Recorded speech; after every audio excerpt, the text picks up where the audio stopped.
seja bem-vindo aqui com a Mario Analisa, que hoje vai estar falando em especial sobre a profissão de Game Design. O que é um Game Design? Game Design nada mais nada menos é do que o criador de mecânicas do jogo. Ele cria não somente o conceito, a ideia funcional da relação entre player e elementos, como itens, acessórios, etc e tal. Não importa se é um jogo tipo Pong, 2 paredão, ping pong, né? E com pontuação, ou se é algo complexo como os games atuais AAA. Não importa.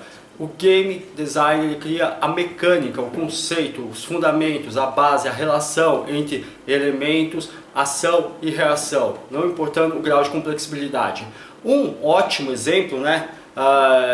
Aí, por exemplo, para que você entenda, por exemplo, o jogo de xadrez, né? Aí você fala, mas o jogo de xadrez tem várias peças, vários elementos que se relacionam e tem propriedades, né? Por exemplo, a peça do peão se move diferente da peça do cavalo, do bispo, da rainha, etc e tal. E o jogo tem lá o seu objetivo, que é nada mais nada menos do que conquistar território e derrubar o rei. Ponto. Esse tá aí a mecânica do xadrez, que foi incorporado, obviamente, né, transcendida aí para o mundo digital. Hoje você tem inúmeros jogos aí de xadrez, inclusive para se jogar multiplayer, né?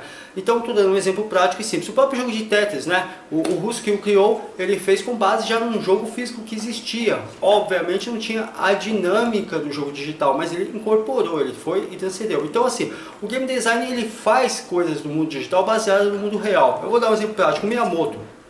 Grande Miyamoto, né, criador aí do Mario Bros. O primeiro jogo dele, na realidade, para quem não sabe, né, foi o Donkey Kong, que daí depois o Mario Bros na realidade é um spin-off, né, ou seja, um derivado do Donkey Kong, né, aí para a geração Atari, quem conhece, quem não conhece, dá uma pesquisadinha aí na internet, vocês estão com o vídeo aí.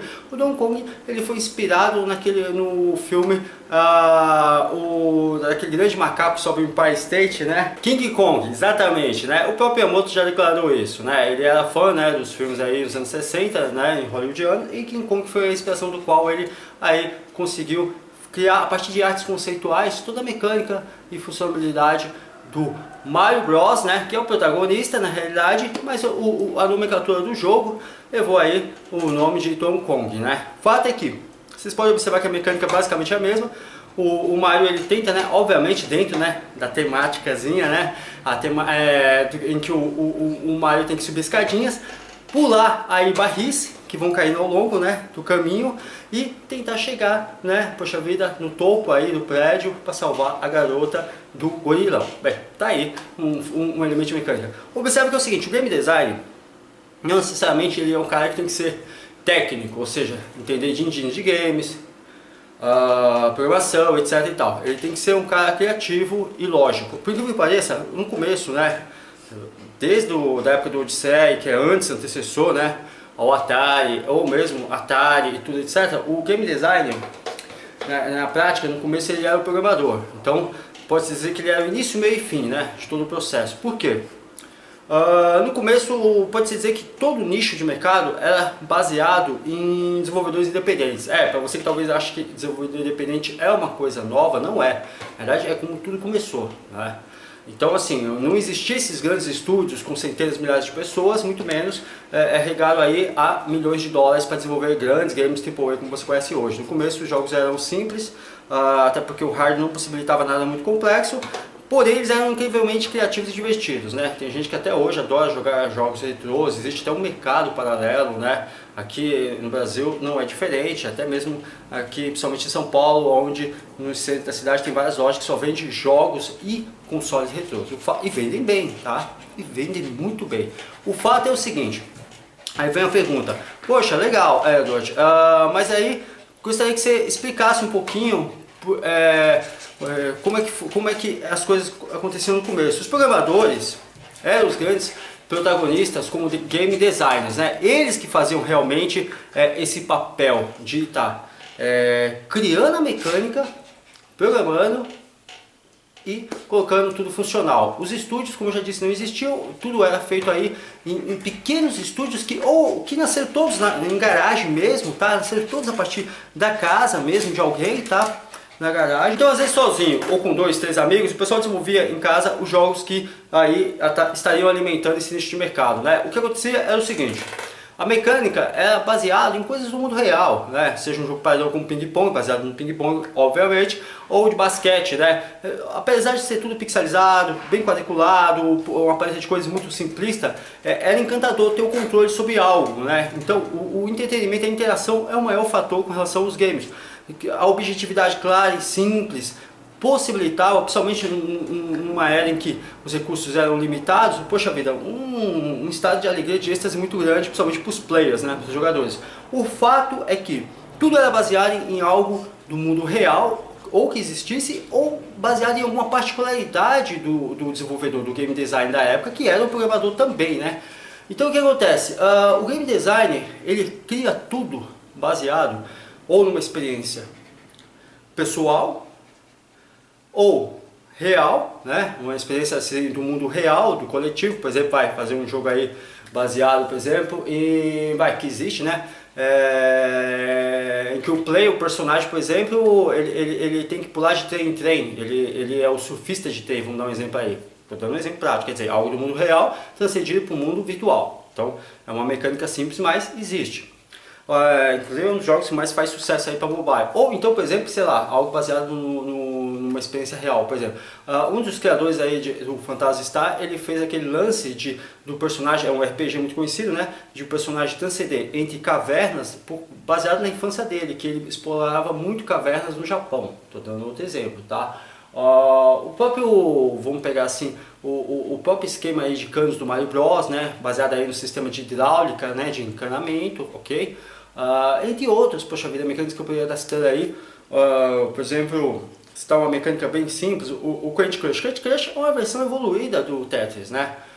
Com mais regras, com muito mais regras, os elementos têm mais propriedades, a dinâmica é maior, etc e tal, mas é uma versão evoluída do Tetris, pode-se dizer, entendeu? Então, ou a sua ideia pode ser baseada em algo, uma experiência pessoal, ou uma experiência do mundo real, né? Quando eu falo de experiência no mundo real, uma experiência que não necessariamente é sua, experiência que é dos outros, por exemplo, sei lá, você pode fazer um jogo aí, pegar aqui a temática brasileira. Nós lançamos há pouco tempo um game que se chama o Fly Unreal, que é um game de asa delta, onde você sobrevoa regiões do Rio de Janeiro. É o primeiro jogo do gênero a nível, não só Brasil, a nível mundo, né? Então ninguém tinha pensado em fazer um jogo com essa mecânica, nós o fizemos, tá aí. Então tá aí algo que não é uma experiência minha, eu não sei andar de asa delta, mas poxa vida, achei a mecânica legal, sei que todo mundo, muitas pessoas aí praticam esse esporte no Rio de Janeiro, e falei porque não unir o útil ao agradável. Então tá aí um exemplo prático, tá, de mecânica criada. Ou, por exemplo, digamos que um jogo que eu nunca vi, mas eu já citei que eu acho que seria muito engraçado, seria, por exemplo, você pulando de um bondinho pro outro, sabe, no Pão de Açúcar, aquele do Rio de Janeiro, enquanto de repente você tem que se desviar de balas que são tiradas lá embaixo. Polêmico ou não, o fato é que ninguém não o fez, é uma mecânica aí funcional e pode se tornar até vencedora. O fato é que toda a mecânica lógica, né, e aí está explicado porque o que acontece, ao contrário do que você imagina, o trabalho do game design é muito mais lógica do que direção de arte, né? Então é muito mais que o conjunto de regras, por exemplo, um dos jogos aí bastante utilizados antes do advento dos games, é aquele jogo Super Trunfo, né, onde você tem aí seu personagem, seu herói, sei lá, ou dependendo da temática dele, se é veículos, aviões, etc e tal, e você fala aí força, velocidade, habilidade, etc e tal, e aí a pessoa, em contrapartida, fala as dela, e aí você ganha ou não as cartas conforme sua habilidade ou força for maior que a da pessoa. O fato é que toda a mecânica e a lógica construtiva do mundo real, ou de repente até da imaginação da pessoa, é transcendida para o mundo digital, né? Então o trabalho de um game design é criar as mecânicas e funcionalidades de um jogo. Tem que ser programador? Não. Tem que ser level design? Não. E aí qual que é a diferença, por exemplo, do game design para o level design? O level design, ele trabalha na construção, aí sim esse artista, eu vou deixar para falar sobre o level design, é claro, com mais profundidade, com mais propriedade, no próximo vídeo nosso, né, que vamos estar aí falando sobre essa profissão, nessa série de vídeos que vamos estar abordando todas as profissões, né, ou pelo menos as principais e mais usuais no mundo dos games. O level design já cuida da parte de construção das fases do jogo, propriamente dito, né. Mas voltando para o game design é o seguinte, ele trabalha sempre com pesquisa, tá? A última coisa que ele mexe, se ele mexer, é o computador. Muitas vezes ele, para mostrar a analogia, para mostrar a mecânica e a funcionalidade do jogo, ele faz os rafting no papel, rabisca bastante. Às vezes ele vai fazer uma apresentação, por que parece, vocês podem até rir, mas é comum muitas vezes o game design utilizar pecinhas de Lego, sabe? Para justamente ilustrar a mecânica, a funcionalidade, a relação entre elementos e itens, etc e tal. Então é comum ele utilizar aí algum, vamos dizer assim, algum toy mesmo, para poder mostrar a analogia da coisa, ou às vezes até rafiar, enfim, tá? Nada de apresentação em PowerPoint. Então o game design, ele na prática ele pesquisa algo do mundo real ou fictício e o transcende aí de uma forma lúdica, né? Numa analogia simples, né? Seja uma apresentação com brinquedos no papel ou até mesmo uma animação simples no vídeo, para que aí essa ideia seja vendida, compreendida pela equipe, e aí sim o trabalho de produção entra seguidamente. Óbvio, a gente está falando agora de Brasil, vamos falar aí de Brasil. Esse trabalho acaba aí sendo absorvido muitas vezes necessariamente pelo programador? Não, mas muitas vezes pelo level design. Aqui no Brasil, óbvio, a maioria dos estúdios, você já sabe, são compostos de equipes pequenas, né? A maioria dos estúdios no Brasil são mais ou menos o que? Os estúdios variam de 10 a 100 pessoas, essa média, né? Claro que tem poucos estúdios aí que são grandes, tem mais de 100 pessoas, mas a maioria são estúdios pequenos, né? Tem essa média aí de 10 pessoas a 50 os pequenos estúdios, estou falando agora em especial. Não passa muito disso, e esse trabalho acaba sendo absorvido, né? Aí muitas vezes por uma equipe de diretores de arte, de design, ou aí até mesmo de design gráficos. Então você que faz design gráfico, tá aí também um leque de opção a mais na sua vida de criar essa mecânica de jogos e se tornar um game designer, tá? Então normalmente quem é programador no Brasil só faz a parte mesmo de programação, tá? Hoje é muito raro, muito difícil, até mesmo a nível mundo, o programador fazer esse papel de game design, tá? Mas como vocês podem ver, o programador e o game design tem uma coisa muito grande em comum, além de participar dos mesmos projetos, né? Eles trabalham com lógica, então a mesma forma que tem lógica, né, na mecânica de um jogo, também tem no código de programação. Aí vem a pergunta, professor, legal, e o roteiro do jogo? Quem cria o roteiro do jogo não é o game design, tá? Deixar isso bem claro. A gente vai até falar sobre roteirista de game em outra oportunidade, né, dentro da nossa série de profissões de jogos, mas o fato é que quem cria realmente o roteiro do jogo não é o game design. Ele pega o roteiro, o compreende, entende, percebe a essência do mesmo e traz aí, faz aí a mecânica, né, do jogo que casa com o roteiro, tá? Não importa se o jogo é simples para mobile, se é um joguinho de plataforma ou de ping-pong, por mais simples que seja para mobile, ou se é um jogo AAA extremamente aí robusto, evoluído, com grande roteiro. Não importa a natureza do seu jogo, o que importa é que se a mecânica for divertida, se a mecânica aí criada por você no papel de game design for divertido e atraente, com certeza o seu jogo vai fazer sucesso. Porque o que faz o jogo realmente ser sucesso não é apenas gráfico, som, roteiro, é justamente a mecânica, o vulgo gameplay produzido e criado pelo game designer. O que precisa para se tornar um game designer? Olha, tem bastante lógica. Primeiro, imaginação. Imaginação é algo fatal. Procurar criar coisas que não existam, tá? Eu vou dar um exemplo para vocês. Tem um tipo de jogo que não existe e eu tenho parado para pensar em fazer. Eu estou com um cachorro, né? Inclusive está aqui. O nosso mascote que é camaleão, está aqui aprontando. Esses barulhos que vocês estão vendo é ele aqui aprontando. E deixa eu até pegar ele aqui para vocês verem. É esse aqui, o Todd.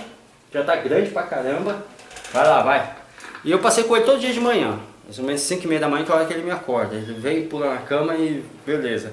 Aí o que acontece? Eu percebi que é o seguinte, o cachorro quando ele é novo, ele vai não só demarcando território, mas ele o faz para poder, através do olfato, ele vai decorando os caminhos. Então o cachorro, para ele não se perder e conseguir voltar para casa, ele vai aos poucos marcando o território também para não se perder. Então ele vai criando como se fosse um GPS, vai mapeando.